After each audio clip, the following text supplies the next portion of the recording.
Dear students, আশা করি তোমরা সকলেই ভালো আছো। আমার এই চ্যানেলের পক্ষ থেকে তোমাদের সকলকেই স্বাগত জানাই। আজ আমি আলোচনা করব তোমাদের ভৌতবিজ্ঞানের একটি গুরুত্বপূর্ণ চ্যাপ্টার জৈব রসায়ন। এই জৈব রসায়ন চ্যাপ্টারের গুরুত্বপূর্ণ 1 নম্বরের প্রশ্নগুলি আজ আমি তোমাদের সামনে আলোচনা করব, যেগুলি তোমাদের টেস্ট পরীক্ষা ও মাধ্যমিক পরীক্ষায় আসার সম্ভাবনা খুবই প্রবল। তাই ভিডিওটি স্কিপ না করে প্রথম থেকে শেষ পর্যন্ত দেখবে। আশা করছি তোমাদের অনেক উপকার হবে। প্রথমেই আছে এমসিকিউ। প্রথম প্রশ্ন রয়েছে, অ্যাসিটন যৌগটির কার্যকরী মূলকটি হলো। অ্যাসিটন যৌগের কার্যকরী একটি মূলকটি হলো CO। অপশন গ। 2 নম্বরে রয়েছে অ্যালকেনের সাধারণ সংকেত। অ্যালকেনের সাধারণ সংকেতটি হলো CnH2n+2। 3 নম্বরে আছে কোনটি 2টি কার্বন পরমাণুযুক্ত অ্যালকিল গ্রুপ। অপশন ক, ইথাইল। 4 নম্বরে রয়েছে কোনটি একটি অ্যালকোহল। CH3CH2OH। অপশন ঘ। 5 নম্বর তোমাদের আছে সমযোজী ত্রিবন্ধনযুক্ত কোনটি। 4টি অপশন দেওয়া আছে, সঠিক উত্তরটি হবে খ, C2H2। 6 নম্বরে তোমাদের রয়েছে কোনটি অ্যালডিহাইডের কার্যকরী গ্রুপ। অ্যালডিহাইডের কার্যকরী গ্রুপ হলো CHO। অপশন ঘ। 7 নম্বরে রয়েছে CNG এর প্রধান উপাদানটি হলো ক, মিথেন।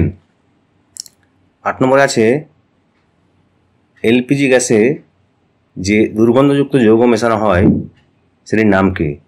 সেটির নাম হলো ইথাইল মার্কেপটান। 9 নম্বরে এমসিকিউ আছে PVC এর মনোমার। PVC এর মনোমার হলো ভিনাইল ক্লোরাইড। অপশন খ। 10 নম্বরে রয়েছে একটি জৈব গ্রিনহাউস গ্যাসের নাম। একটি জৈব গ্রিনহাউস গ্যাস হলো মিথেন। এরপরে তোমাদের রয়েছে সংক্ষিপ্ত উত্তরভিত্তিক প্রশ্ন অর্থাৎ এসএকিউ। প্রথম প্রশ্ন হয়েছে ডিনেচার্ড স্পিরিটের একটি ব্যবহার লেখ। ডিনেচার্ড স্পিরিটকে বার্নিশ শিল্পে ব্যবহার করা হয়। 2 নম্বর রয়েছে একটি প্রাকৃতিক পলিমারের নাম লেখ। একটি প্রাকৃতিক পলিমার হলো সেলুলোজ। 3 নম্বর আছে মিথেন অণুতে HCH বন্ধন কোণের মান কত। মিথেন অণুতে HCH বন্ধন কোণের মান হলো 109 ডিগ্রি 28 মিনিট। পিভিসির একটি ব্যবহার লেখ। পিভিসির একটি ব্যবহার বলবে গামবোর্ড তৈরি করতে। 5 নম্বর প্রশ্নটি আছে অজৈব যৌগ থেকে প্রস্তুত প্রথম যৌগটির নাম। অজৈব যৌগ থেকে প্রস্তুত প্রথম যৌগটি হলো ইউরিয়া। একটি জীবজ অণুর উদাহরণ দাও। একটি জীবজ অণু হলো গ্লুকোজ।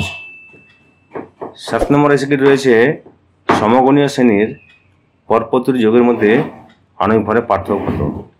সমগণীয় শ্রেণীর পরপত্রী যৌগের মধ্যে আণবিক ভরের পার্থক্য হলো 14। কাঁচা ফল পাকাতে কোন গ্যাস ব্যবহার করা হয়। কাঁচা ফল পাকাতে ইথিলিন এই গ্যাসকে ব্যবহার করা হয়। ভিনিগার কি।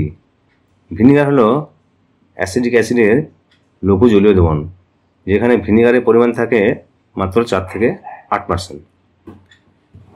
কার্বনবিহীন একটি কার্যকরী গ্রুপের নাম হলো। কার্বনবিহীন একটি কার্যকরী গ্রুপ হলো হাইড্রক্সিল গ্রুপ OH। আলেয়া সৃষ্টিতে কোন গ্যাসটির ভূমিকা আছে। আলেয়া সৃষ্টিতে যে গ্যাসটির ভূমিকা আছে সেটি হলো মিথেন। কার্বাইড বাতিতে যে গ্যাসটি জ্বলে তার নাম কি। কার্বাইড বাতিতে যে গ্যাসটি জ্বলে তার নাম হচ্ছে অ্যাসিটিলিন। LPG এর পুরো কথাটি কি। LPG পুরো কথাটি হলো লিকুইফাইড পেট্রোলিয়াম গ্যাস। মিথেন থেকে কিভাবে CO2 পাওয়া যায়। মিথেনকে অক্সিজেন সহ জ্বালালে CO2 পাওয়া যায়। 15 নম্বর রয়েছে N সংখ্যক কার্বন পরমাণুযুক্ত অ্যালকেনে হাইড্রোজেন পরমাণুর সংখ্যা কত? n সংখ্যক কার্বন পরমাণুযুক্ত অ্যালকেনে হাইড্রোজেন পরমাণুর সংখ্যা 2n+2। 16 নম্বর আছে সিএনজি এর শিল্প উৎস। সিএনজি এর শিল্প উৎস হল প্রাকৃতিক গ্যাস। নম্বর 17 আছে ত্রিবন্ধনযুক্ত একটি যৌগযৌগের নাম। ত্রিবন্ধনযুক্ত একটি যৌগযৌগ হল অ্যাসিটিলিন C2H2। ইথিলিন অণুর বন্ধন কোণের মান কত? ইথিলিন অণুর বন্ধন কোণ মান হল 120 ডিগ্রি। এলপিজি এর একটি ব্যবহার লেখ। এলপিজি গৃহস্থলী রান্নার কাজে জ্বালানি হিসেবে ব্যবহার করা হয়। শেষ এসে রয়েছে কৃত্রিম রবার প্রস্তুত করতে কোন যৌগযৌগ ব্যবহৃত হয়? কৃত্রিম রবার প্রস্তুত করতে ইথিলিন যৌগযৌগকে ব্যবহার করা হয়। তোমরা প্রশ্ন উত্তরগুলি খাতায় যদি না লিখে থাকো তাহলে দেখবে ডেসক্রিপশন বক্সে লিঙ্ক দেওয়া আছে, সেখান থেকে তোমরা উত্তরগুলি ডাউনলোড করতে পারবে। আর ভিডিওটি যদি ভালো লাগে তাহলে লাইক করবে। তোমাদের যে কোনো রকম প্রশ্নের জন্য কমেন্ট বক্স তোমরা লিখে জানাবে। আর অন্যান্য গুরুত্বপূর্ণ সাজেশনগুলি পাওয়ার জন্য চ্যানেলটিকে অবশ্যই সাবস্ক্রাইব করবে।